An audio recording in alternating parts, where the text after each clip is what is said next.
সম্মানিত আমার প্রিয় ঢাকা বিভাগের ঢাকা জেলার নবাবগঞ্জবাসী, এইখানে বিশেষ করে ৩৫ বছর বয়স পর্যন্ত কারা কারা আছেন দুই হাত তুলে আল্লাহকে দেখান। সবার হাত ওঠে নাই। ৩৫ বছর বয়স্ক পর্যন্ত কারা কারা আছেন? ৪০ বছর। সবাই আমরা আরেকটা জোরে সোরে তাকবীর দেই, লিল্লাহি তাকবীর, লিল্লাহি তাকবীর। আজকে আমাকে বলা হয়েছে আমি যেন এখানে অসংখ্য যুবক তরুণরা এসেছেন, পর্দার আড়ালে প্রায় ৬টি প্যান্ডেলে আমার সম্মানিত মা এবং বোনেরা এসেছেন, তাদের উদ্দেশ্যে আমাকে বলা হয়েছে আমি যেন যুবকদের উদ্দেশ্যে কিছু কথা বলি। আজকে আমার আলোচনার টপিক হচ্ছে if you wanna change the world, start with yourself. If you wanna change the world, start with yourself.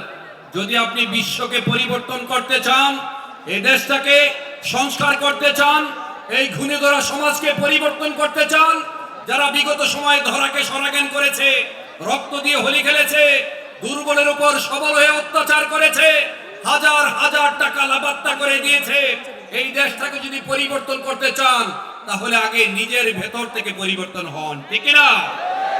আসুন আমরা আগে নিজ থেকে পরিবর্তন হই। আমি যুবকদেরকে নিয়ে কথা বলতে সবচেয়ে বেশি পছন্দ করি। আর সম্মানিত মুরব্বী বাবাজি যারা আছেন, তাদের আমাদের মাথার উপর তাদের ছায়া, আল্লাহ সুবহানাহু ওয়া তাআলা তাদের ছায়াকে আরো দীর্ঘদিন বুলন্দ করে দিন, তাদের দোয়া নিয়ে।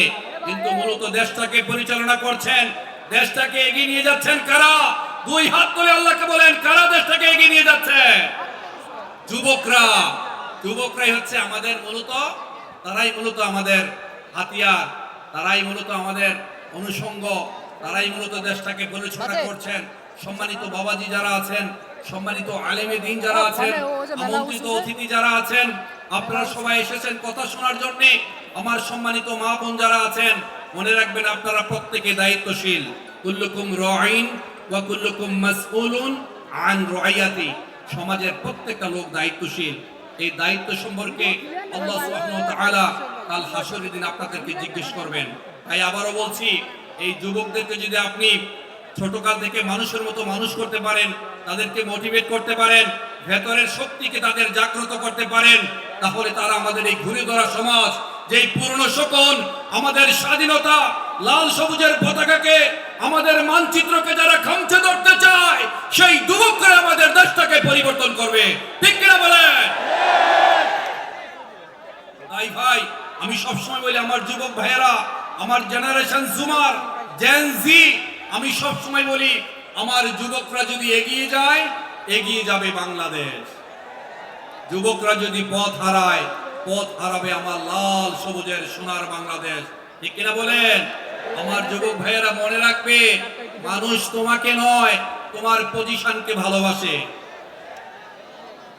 মানুষ তোমাকে নয়, তোমার পজিশনকে ভালোবাসে, তোমার পরিচয়কে ভালোবাসে, ঠিক কিনা বলো? মানুষ তোমাকে দেখতে চায় কি হিসাবে? তুমি যেন সমাজে প্রতিষ্ঠিত হতে পারো, তুমি যেন বিনয়ী হতে পারো, তুমি যেন মেধাবী হতে পারো, তুমি যেন সময়টাকে প্রপারলি ইউটিলাইজ করতে পারো, তবেই মানুষ তোমাকে ভালোবাসবে, ঠিক কিনা?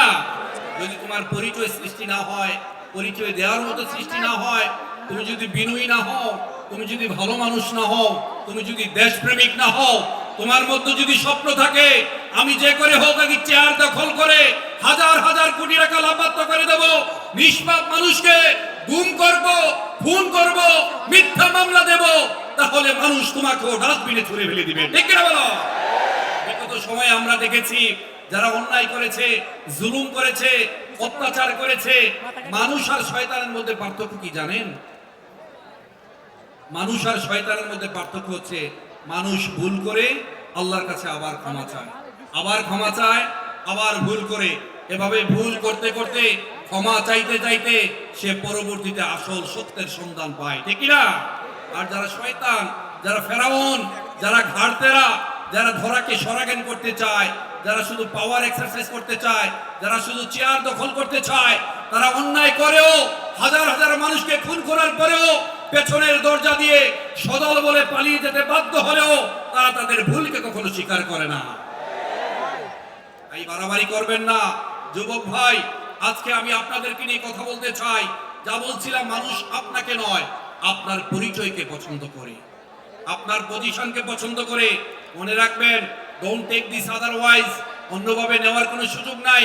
আপনার বাবা মা যে আপনাকে জন্ম দিয়েছে, আপনার জন্মদাতা, যদি আপনি আপনার পরিচয় সৃষ্টি না করতে পারেন, যদি আপনি ভালো মানুষ না হন, যদি আপনি বিনয়ী মানুষ না হন, যদি আপনি দেশের জন্য, দেশের কল্যাণে, মানবতার কল্যাণে কাজ না করতে পারেন, নিজের কল্যাণের পাশাপাশি মানবতার কল্যাণ না করতে পারেন, তাহলে আপনার বাবা মা আপনাকে পছন্দ করবে না, ঠিক না?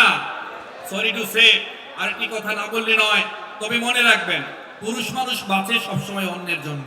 কার জন্যে? পুরুষ মানুষ কখনো নিজের সুখের জন্য বাঁচে না। পুরুষ মানুষ সবাইকে ভালো রাখার জন্য বাঁচে, পরিবারের সবাইকে ভালো রাখার জন্য বাঁচে। পুরুষের আর্তচিৎকার চার দেয়ালের মাঝে বন্দী থাকলেও, পুরুষের আর্তচিৎকার আশেপাশের মানুষ না শুনলেও, তাদের এই কান্নার গভীরতা যে কত বেশি, তাদের এই কান্নার ডেপথ যে কত বেশি, সেটা আমরা পুরুষরাই শুধুমাত্র বুঝতে পারি, ঠিক না? আরেকটি কথা না বললেই নয়, মনে রাখবেন, আমি সবসময় এই উদাহরণটা দিয়ে থাকি, মায়ের পায়ের নিচে সন্তানের বেহেস।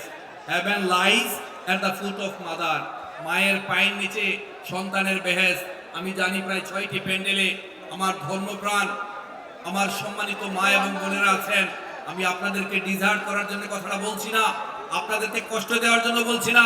শুধুমাত্র আপনার সন্তান, আপনার ভাই, আপনার ভাইস্তা, আপনার ভাগ্নেকে আমি অনুপ্রাণিত করার জন্য আমাকে এই উদাহরণটা দিতে হচ্ছে।